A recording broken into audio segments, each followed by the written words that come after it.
मुझे अफसोस है मेरे बच्चों, मुझे गन पॉइंट पर तुम लोगों से काम लेना पड़ रहा है।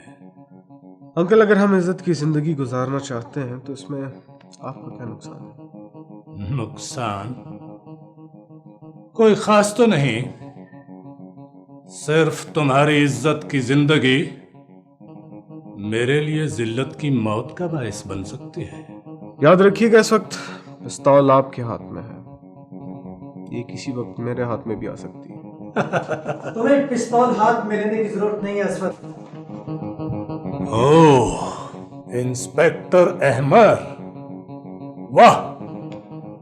किस्मत भी इंसान को घेर घार के वहीं ले आती है जहां उसकी मौत लिखी हो।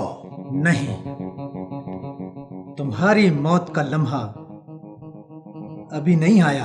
अमीर टिम्मू, अपनी पिस्तौल फेंक दो। पिस्तौल तुम फेंकोगे, मैं नहीं।